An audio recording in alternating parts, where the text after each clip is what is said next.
Guys, Brown with Cajun Cardboard coming at you from the great state of Louisiana with a Michael Jordan Explore the Card, episode number 66. We're going to take a deep, detailed look at the 1987 Fleer sticker that you guys see on your screen right here on the thumbnail. That is actually my sticker. And this is one of those cards where if you've got it in a PSA 10, you could probably sell it and go buy a BMW. But if you have it in a PSA 8, you're just an ordinary collector. So one of those cards where the grade means absolutely everything. Printed out of through the teeth. But grading scarcity makes this card an interesting dichotomy between low end and high end based on the numerical grade that you have on the label, whether it be BGS or PSA. As always, we like to start by telling you what I have. And as I said, that's all I got. You're looking at it. I have the PSA 8. I don't have the PSA 10. You're about to see why. I don't have the PSA 10. I don't have the BGS 9.5, which you know also collect in high end. And you're about to see why. We're going to talk through some of the pops, some of the prices, and where this card is value-wise, where it's been, where it's going to, and where it's at right now. And then we can kind of ruminate about what's going on with this card and what we think about this card, as we always do. But let's begin by looking at the 1987 Fleer set itself. Ugly cards. That's just my opinion. Super ugly set. A lot of people think 86, 87 Fleer is ugly as well. Maybe they're right. I think 88 Fleer looks really good, despite the fact that I got jousted by 88 Fleer when I opened a box recently on a Beat the Box series on my channel. I like 88 Fleer, the aesthetics of it, but I think this is ugly. That's just me and my personal opinion. There are 132 cards in this 1987 Fleer set. As far as rookies go, you're looking at the greatest Jerry Curls in the history of the game, Michael Cage. His rookie card's in there, rebounding phenom, Michael Cage.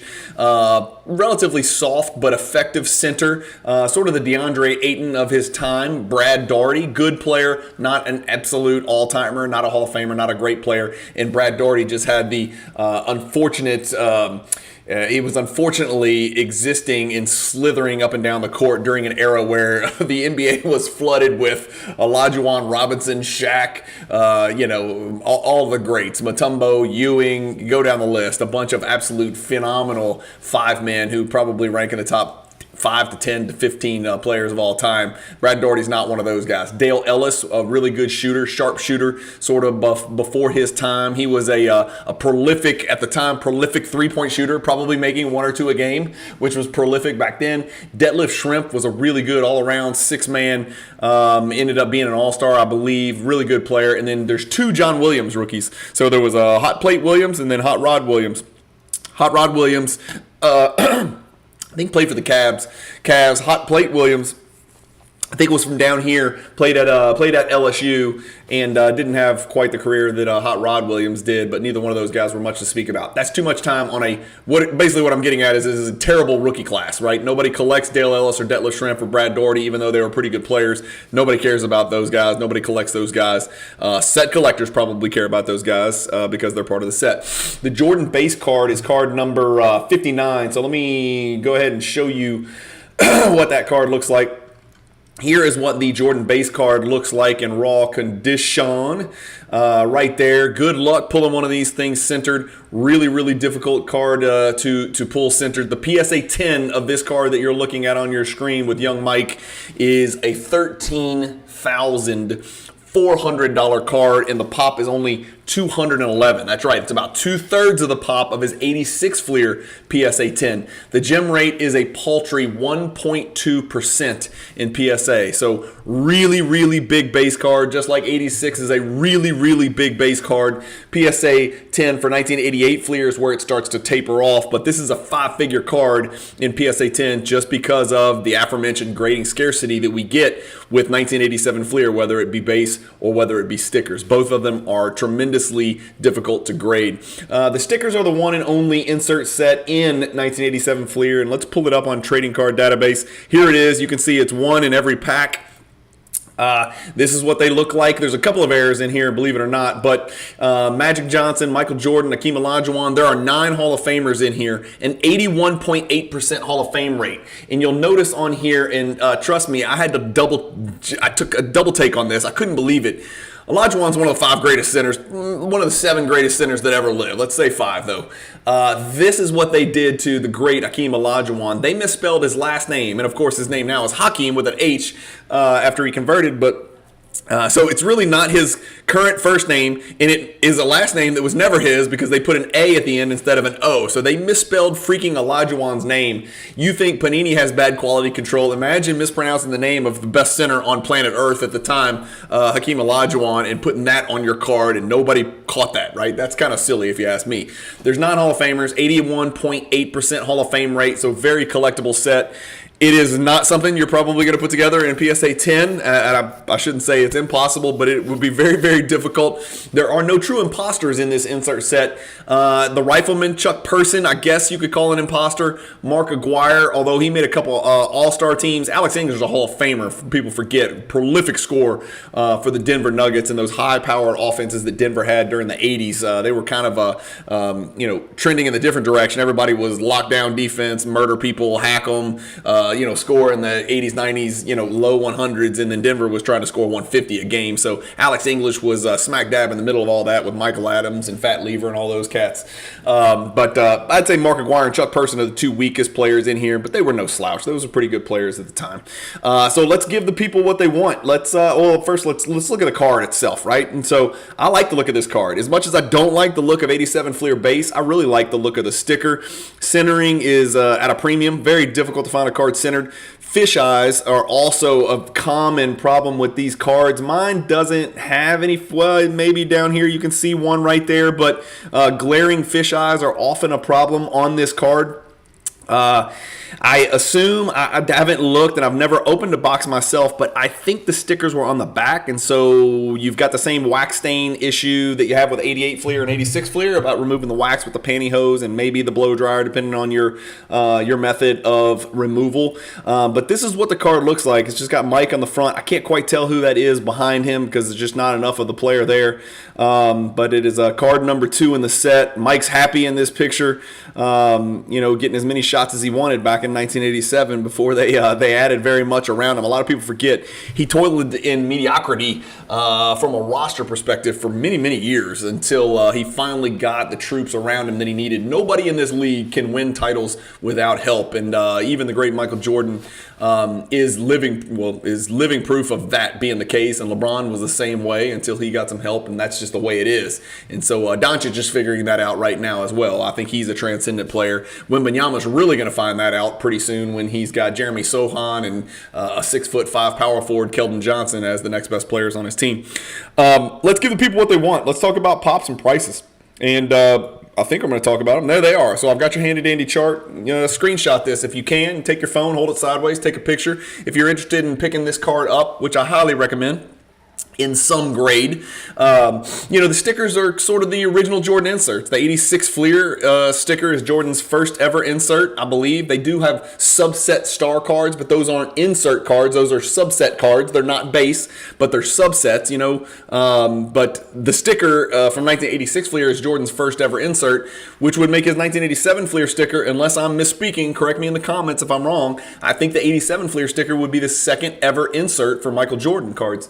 And so the things that jump out at me, obviously, is the pop on the PSA 10s, right? You're talking about 32 combined between PSA and BGS. PSA 10 being 3 times BGS isn't, it's 3 times the total graded as well, almost more than 3 times the total graded. So you can see the paltry gem percentages, 0.26% and 0.32%. So just don't plan on getting a PSA 10 from PSA. Don't plan on getting a BGS 9.5 from BGS. As you can see, if you look all the way to the right of your screen on this table, the pop increase since April of 2021 is 0. So not adding any Gem Mint copies of this sticker anytime soon. And it's been a combined 40 months or I guess 25 months or something like that.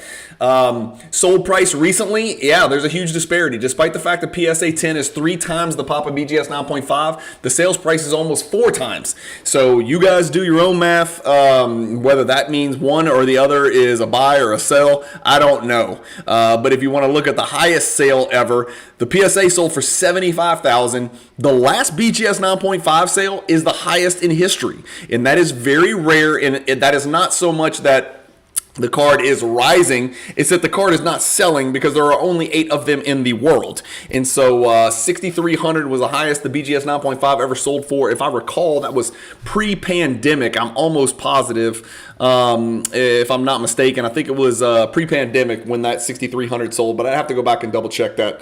But the PSA 10 sold for $75,000 during Bubble City, you know, and then the most recent one sold for $25,000. 2 PSA 10s have sold actually in the last 6 months, and they both sold for right at $25,000. So the average sale price was $25,700 of those 2 sales. So just a 5% downtick from 26 and change to 25 here. We can go look it up. I've got it pulled up on our screen here. Let's look at the last 6 months. There it is, 2 sales. The one for $26,400, one for $25,000. You average them together, that's where you get the $25,700. The PSA 9, this is interesting. One sold for $9,527. It's come down to almost 1/9 of that. That's a big drop, okay? So the PSA 10's come down 67% since its peak, highest sale ever. The PSA 9 has come down like, not, you know, it's 1/9 of what it once was, approximately. The PSA 8 once sold for $13.21. That's about a $250 card. I don't have the BGS 9 on here because PSA 8 is probably a more collected card than the BGS 9 is, so I chose to use the PSA 8. You can see most of the PSA cards that are graded come back a PSA 8. It's a 4,000 pop. Again, like I reiterated at the beginning, we're going to do Explore the Card episodes on the crazy rarest of the rare, the gems, the cards you never see. Then we're going to do it on cards that really every Jordan collector should have in some grade, because this is the kind of stuff we like to talk about. Because when I show a card like this one that you see on your screen here, everybody can relate because most Jordan collectors have this card. And if you don't, shame on you. Go get it in raw condition. It's not very expensive. Get it into PSA 8. You're looking at $250. 2 other things that stand out to me. The PSA 9 and the PSA 8 are actually way up. And I'll show you on the chart over the last 6 months. As you can see, there's the PSA 9 running from 925, 889. It's run all the way up here and settled over $1,000. So 1,100, 1,088, and 1,100 of the last 2 sales. That's an 18.92% growth. The PSA 8, even better, believe it or not, for a pop 4,068, 4,069 card. Look at what it's done. It was down all the way down in the 200s.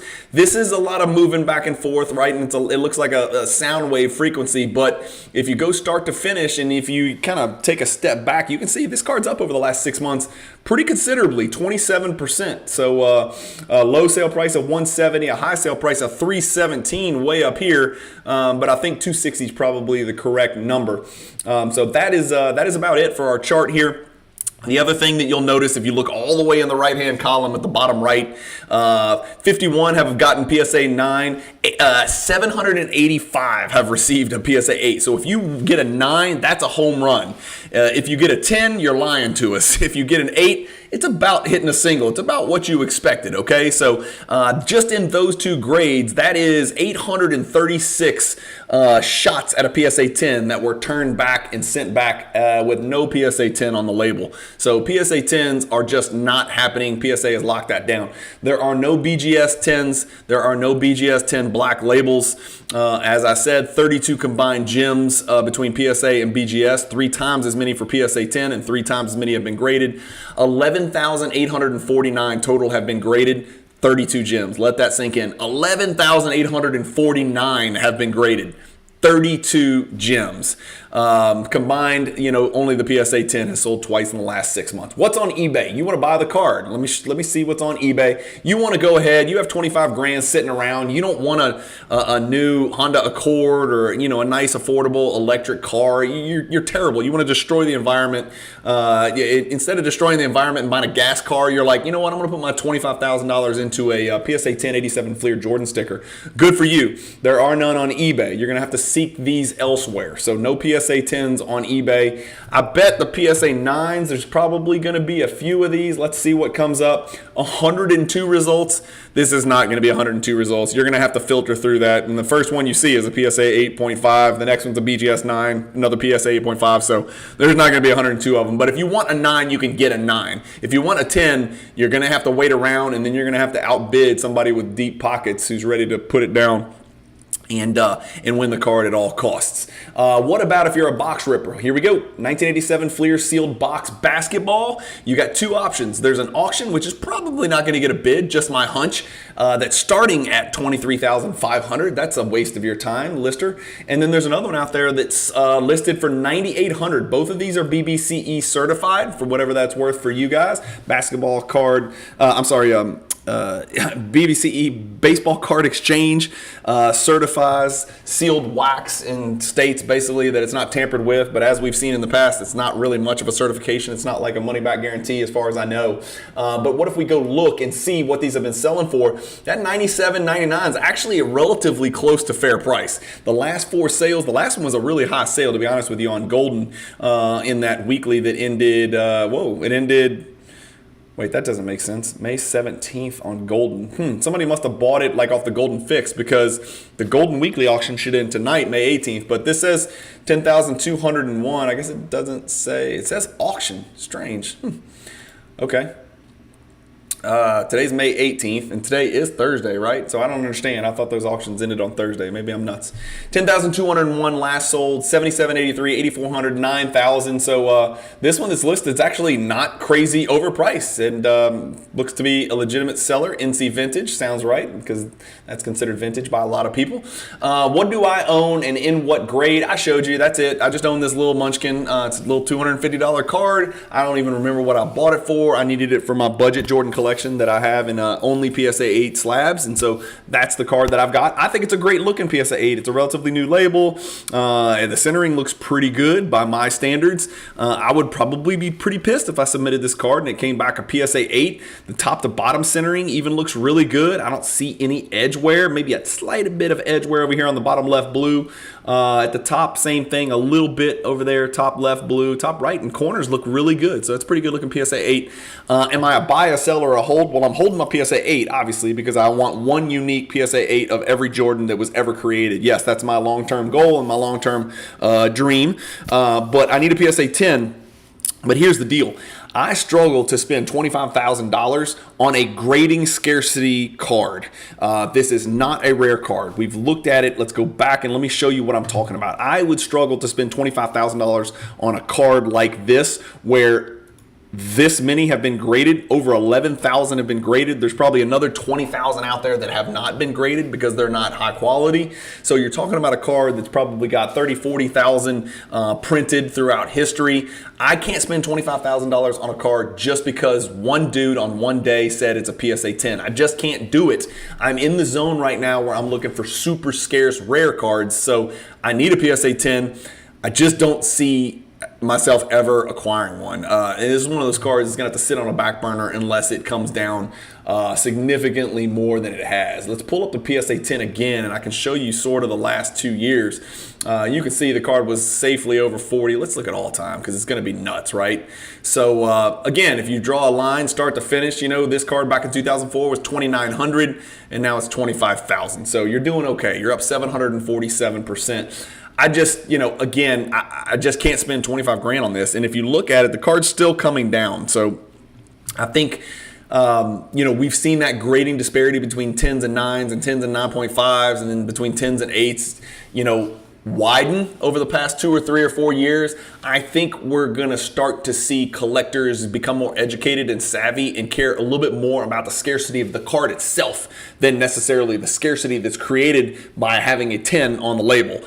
I think we're going that way. I wasn't sure if that would ever happen, but I think as people get more educated and people start to collect differently, I think people are going to, and that's maybe why you're seeing the 9s and the 8s are going up, and the PSA 10 has been going down if you look at the last 6 months. And I think the reason for that is people don't have that much money to spend anymore. Everybody's got a little bit less money than they did in 2020, 2021. Some of us, both hands raised, have a lot less money, and the money was really flowing in 2020, 2021, really not 2019 to 2021, the money was flowing. And I would have looked at a card like this. Right now, there's no way, man. Give me my PSA 8. I'm fine with that. Let me go buy 700 other PSA 8s and have fun and have multiple mail days and share it with you guys, then spend 25 grand on this card. Again, I'm not crapping on this card in a PSA 10. It's special. It's a huge ass card. No question about it.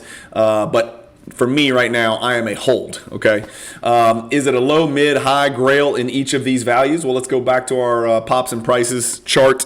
You can see the PSA 10 is quite clearly a grail level card. Over $20,000 gets you grail, the grail tab. The BGS 9.5 right now is mid-level. Although I think if a BGS 9.5 came at open auction right now, I think it would top 5 figures. That's just my prediction. I think that card would sell for 10. So I'm going to call it mid/high. I'm not sure if it's mid based on the last sale, which was a while back, or if it's a high, which would mean it would push over the 10,000 mark. The PSA 9 and PSA 8 are obviously low-end cards below 5,000 in value. The PSA 8 being very affordable at 250, 260, 270 bucks, something like that. So that's what we've got. What are some similar cards? I got 25 grand. I can either buy this, and this is kind of what we were talking about just a second ago. I can spend my 25 grand on a 1987 Fleer PSA 10, or I could spend it on one of these 3 cards, starting with the 1998 Metal Universe Linchpins. I own this card at a 9.5, but that's what the PSA 10 looks like. Beautiful, beautiful card. Everything about this card is just badass in 90s, right? Starts with it's from one of the best sets ever, 98 Metal Universe. It's a very difficult pack odds. It is hole punched or pinhole, die cut, whatever the hell you want to call it. These little linchpins that are exploding out from Jordan that you see, these little black linchpins, are actually cut into the card, which makes it unique. You can see through your hand to see the back of it through those little linchpin cutouts. And it's PSA 10. So it's just a really good card from a really good set. That's going to cost you about 25 grand, 27 grand, something like that. It's pop 8, right? And so that's kind of the stuff we're looking about. And instead of being graded 11,000 times, this card's been graded 163 times in history. So higher gem rate, right? But not the same grading scarcity, but just scarcity. The pack odds are preposterous. We're not going to go into it because that's not what this Explore the Card episode is about. Another option with your 25 grand, in addition to buying a nice new electric sedan that we talked about, is this 1997 Skybox Premium Golden Touch. 2 years of Skybox, 97, and the 98 is also die cut, a little bit uglier. The 97 is the big time one. I've got the 98 PSA 10 or 98 BGS 9.5, but this 97 Golden Touch has eluded me. I do not own this card in any grade, but I love this card. I think it's a great looking card. It is die cut, as you can tell. Tough to grade with so many super razor sharp corners. 1, 2, 3, 4, 5, 6, 7, 8 sharp ass corners. So tough to get those corners to get a PSA 10. Again, there you go. Pop 10. Just like the linchpins we saw was graded 163 times. Boom, 229 times this card's been graded. BGS actually significantly harder on the card than PSA is. So that's another option with your 25 grand. And then your last option is this card, which I own in this exact grade. One of the biggest cards in my collection, one that I'm very proud of. The 1997 Flair Showcase Jordan Legacy Collection. This card is serial numbered to 100. It's got that kind of mojo pattern in the background, as you can see, kind of the origin of the mojo pattern. Last sold for 4,000 bucks, but baby, that was in 2017. I bought mine since then, but it was not a public sale. It was a private sale, so it doesn't show up in the Card Ladder database. But Card Ladder estimates it's about a $25,000 card. I don't know. We don't really know because it's got a low confidence meter because the damn thing hadn't sold in 6 years. That should let you know how rare it is. 100 of these exist. It's been graded 68 times, and I am willing to bet my Dylan Brooks card collection that a lot of those grades were regrades because there's only 100 of them out there. I don't think 2/3 of them have been graded or found or whatever. So I'd be shocked if a lot of those weren't attempts to regrade it at a higher grade. But this is a pop 16. So you're looking at a pop 16, a pop 10, a pop 8. Pop 8, and then our card of the day, which is a pop 24. So believe it or not, this sticker has the highest pop out of all of the cards. What order am I taking these cards in? I'll tell you right now. I'm going here first because it's serial numbered. The Legacy Collection is a really important parallel from the 90s, and we're going to talk through some of this in a future video I'm doing. It's literally going to be, I'm working on a Jordan project, and this is the first time I'm talking about this. I'm involving a couple of other Jordan, very high-end, Jordan collectors that know 100 times more than me about the hobby. I'm soliciting input from them. I'm using my own knowledge and my own education and my own research, and I'm putting together what's going to be one of the greatest projects ever performed regarding the Michael Jordan card market. It's something I'm going to start to build up to. It's going to be awesome, and it's something that's going to really help Jordan collectors in the hobby for not just years to come, but for decades to come. I don't beat my chest very often, but this is going to be really awesome, and you guys are going to like it, and it's going to provide content for years and years, and it's going to provide some absolutely insane eye candy and great discussion and debate, which is something that we love so much in the hobby, arguing which card should be more valuable, which card's better than this, which one should be more sought after, why this, what does this look like, all that. So I'm getting off. So I would go this card number 1. I'd go the Legacy Collection number 1. I'd go Lynchpins number 2 right here. This is the card that I would go with, number 2, with that 8 pop. I would go with the Golden Touch 3. And then I would go with the card of the day that we looked at. Well, that's a PSA 8. I'd go with the PSA 10 87 Fleer sticker 4th. So the card of the day, sorry, you come in last amongst these 3 epic Titanic cards. And that's it. On the Cajun cardboard scale of Jordan card relevance, I give this card a 7 out of 10. It's a card every Jordan collector needs to have. Not every Jordan collector, obviously, can have it in PSA 10. Only 24 can, assuming there's no duplicates held by other people. But this is a really important Jordan card to have in everybody's collection. As we mentioned at the beginning, it's just a good-looking card, number 1. It's red, white, and blue, which is very patriotic, which I think is important. And they spelled Michael Jordan's name right, unlike Hakeem the Dream Olajuwon, who got the shaft. But it's also Jordan's second insert ever, and that's pretty important. So for that reason, I give the card a 7 out of 10. Go get the card, get it in some grade, just get it PSA 7 for God's sakes, and just pay pennies on the dollar. Not an expensive card. In fact, we can pull up the 7. If you're a 7 collector, there you go. Here's the 7 over the last 6 months. It's actually down 27%, so no better time to buy the card.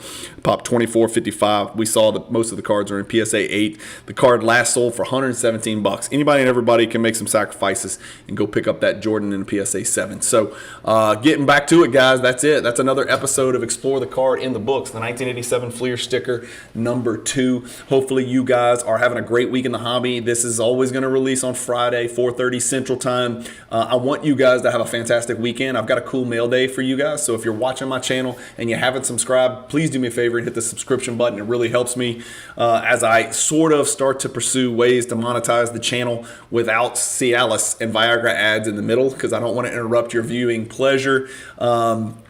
And I kind of want to control my own content. I don't want somebody else putting commercials or whatever the hell they want, because I don't stand for a lot of things.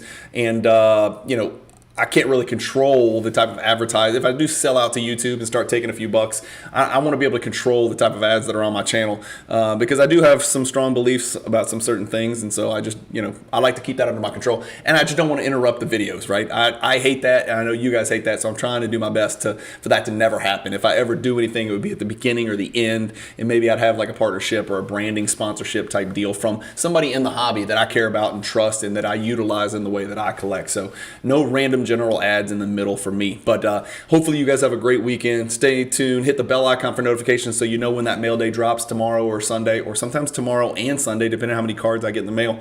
And as always, thank you guys for watching. Keep collecting. Stay positive in the hobby. Peace.